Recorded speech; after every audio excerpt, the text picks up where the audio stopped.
Hello and welcome to the Grand Line Review, your source for everything One Piece. My name is Liam and we have until this toast is done to make a chapter review, so let's go.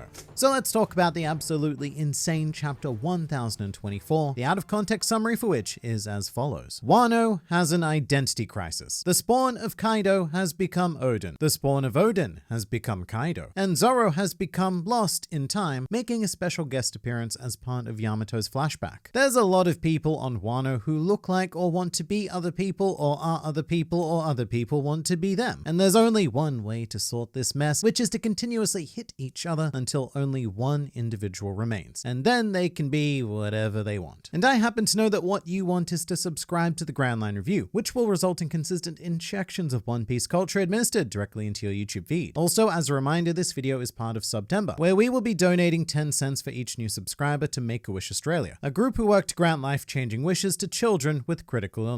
And you can also donate to them directly via the link in the description. We are over halfway towards our direct donation goal, and I would love to smash that to make some dreams happen. To get into this chapter thing, 1024, this is a bit of a breather from the escalating chaos of late. This chapter doesn't contain a lot of high-intensity action, although it does contain a bit of high-intensity action, but just a little bit and no real major world-shaking story developments. However, what it does do is provide to perfection, I might add, 100% raw characterization for Yamato. This chapter gives us a lot of sorely missing context for Yamato because it's been, what, close to a year, maybe more, since Yamato was introduced, but this still really is an 11th hour character. Yamato rocked up out of the blue and we just sort of needed to go with it. Wow, I am having a lot of trouble speaking today. Which is why I greatly appreciate a chapter like this, because it adds that extra drive to Yamato, not only having been inspired by Odin, but also by the general mindset of the samurai of Wano. And to assist that, we have a very familiar scene in chapter 1024, one that we've seen several times during Wano already. Well, we've seen this before. We've actually seen this so many times before. A starving child being given a humble meal. We've seen it with Tama, we've gone through it with Toko, and in fact, we've even explored this idea with Luffy and Big Mom as well. Being given this gift of life is a major motif of Wano, and it continues to help keep the story grounded. Because yes, we are doing all sorts of fancy things, like fighting a dual set of emperors with the majority of the worst generation and stuff, and honestly, probably the fate of the very world dependent on the outcome of this raid. But behind all of that is the fact that we're fighting simply to eat. Which, the way I've said it, it might sound kind of stupid and comical, but this mission on Wano at its core is about liberating people and giving them the basic means to live, which has been expressed at great length through the idea of food or lack of food. And that's why I think Wano hits a lot harder to me than a lot of similar arcs, because it addresses such a core need. Take Dressrosa, for example. The people there were in an undoubtedly dire situation, but no one was literally starving to death. The same with Skypiea, Fishman Island, and so on. There are others. The closest comparison I can think of would be Alabasta, which did explore a very similar need with water and thirst. But yeah, anime, Tama flashbacks aside, I am really gripped by this enduring motif of seeing a child crying tears of joy over something as simple as like a bowl of rice. It's really powerful stuff. And very clever as well, because it is a super quick way to get readers to empathize with Yamato, because it can be immediately related to the plight of Tama, Toko, and really almost everyone else on Wano. By the way, little Yamato is the cutest thing in the world. I mean, it breaks my heart because what we're essentially seeing is child brutality, but Yamato is still quite adorable, especially when going through Odin's journal and conversing with the samurai. So speaking of, this is not literally confirmed, but one of the guy dudes we're seeing here is almost certainly Shimotsuki Ushimaru, the daimyo of Ringo, companion of Onimaru, and prolific Zoro lookalike. The biggest difference I can really point to is that Ushimaru's lips look a lot thicker than Zoro's. Not that I spend too much time examining lips. Not that anyone will believe me now that I've said that. But the hair, the facial structure, and yes, even the obscured left eye all very much scream Zoro. And it does remind me that Yamato actually has yet to meet Zoro. So I wonder if there's going to be a moment of recognition there where Yamato goes, "Hey, you look like the guy." And then Zoro just replies by going, "Oh, the crap are you on about?" But maybe not, because now that we've identified a very joint aesthetic between Zoro and Ushimaru, you would think that Onimaru might have twigged to this a little bit, and he himself said, "Hey, you look like the guy." And then Zoro would have replied by going, "I don't understand you, you're a fox." All in all, this was a lovely flashback though. I mean, yeah, I say lovely, it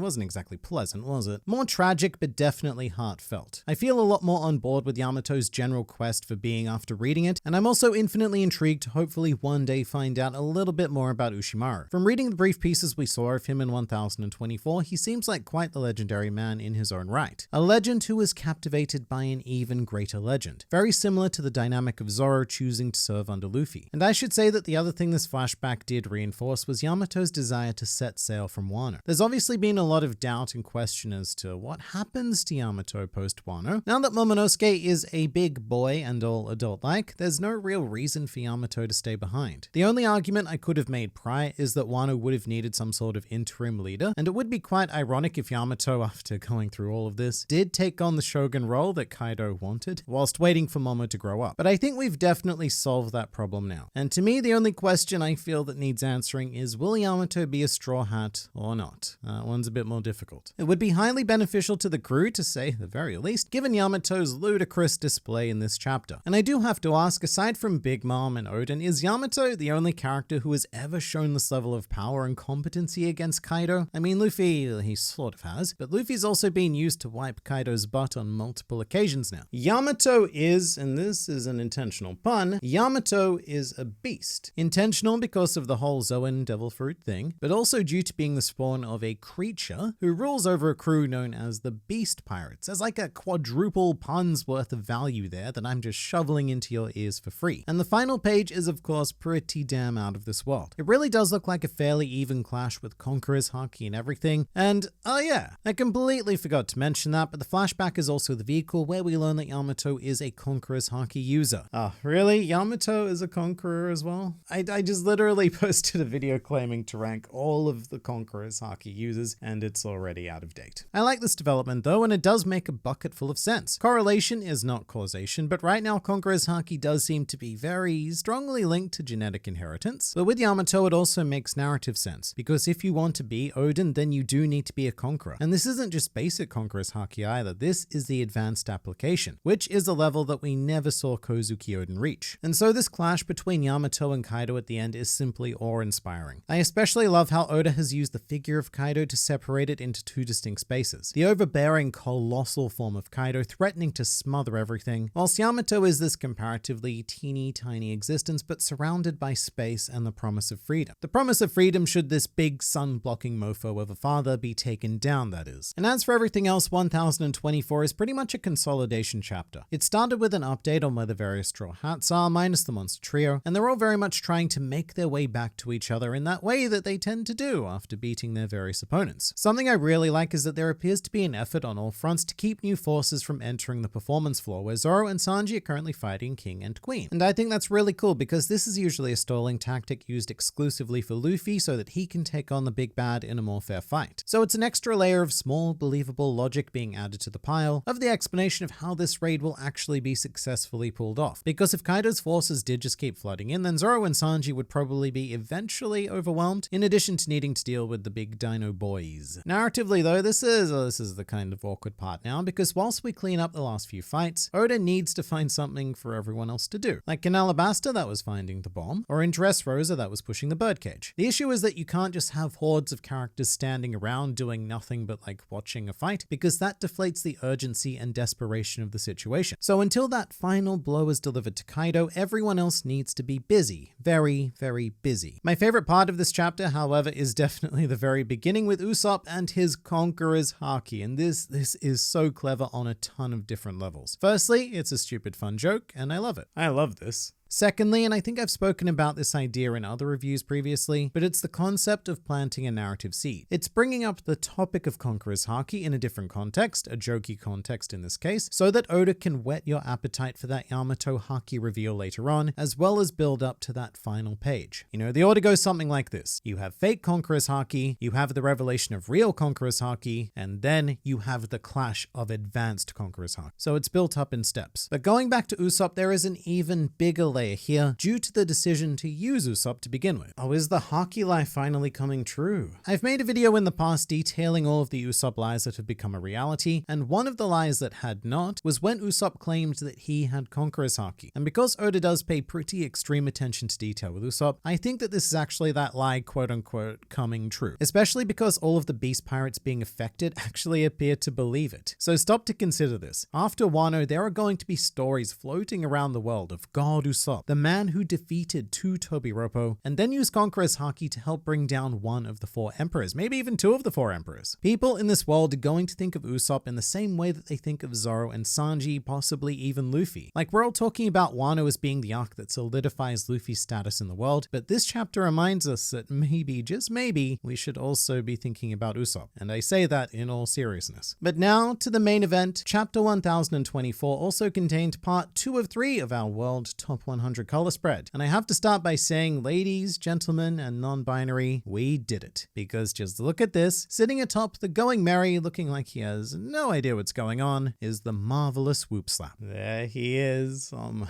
god. He just looks so magnificent, doesn't he? I was actually convinced that Whoop Slap was going to be in the 3rd part, maybe standing near Shanks because of the whole Fuchsia Village connection, but the mad lad Eiichiro Oda put Whoop Slap right in the center of the center part of this spread. And I just want you all to take this in. The only reason why this drawing of Whoop Slap exists is because of the Grand Fleet members who voted for him. Almost every other character featured in these color spreads were going to be included regardless because they're so universally popular, and there's no real way to tell if your personal vote made a difference with them. But with Whoop Slap, your vote made a tangible difference. We have quite literally left a mark on One Piece history in the most insignificant and non-destructive way. But it was only because of you that Oda drew this character. Absolutely nobody else can say that, and I think that's pretty cool. As is the rest of the spread, of course, because here we have a full complement of Straw Hats and most of the worst generation. Law was in the previous one, so I think that the ones missing are Capone, Hawkins, and Blackbeard, which I expect to see in the next part, regardless of whether or not they actually made the top 50. But with the exception of Whoop Slap, my favorite part of this spread is probably the battle between Frankie and Eustace Kid. This actually sounds like a really fun match to watch, and even more so, I love the wonderful curve that Oda constructed using Sanji's leg and Zoro's sword. Their figures are constructed to artistic perfection, and they frame Luffy brilliantly. And of course, next week we get to look forward to everyone else, and actually we have a preview of what that looks like, because the entire spread was shown as part of a live stream event here. It's not really easy to make out, but it still looks pretty cool.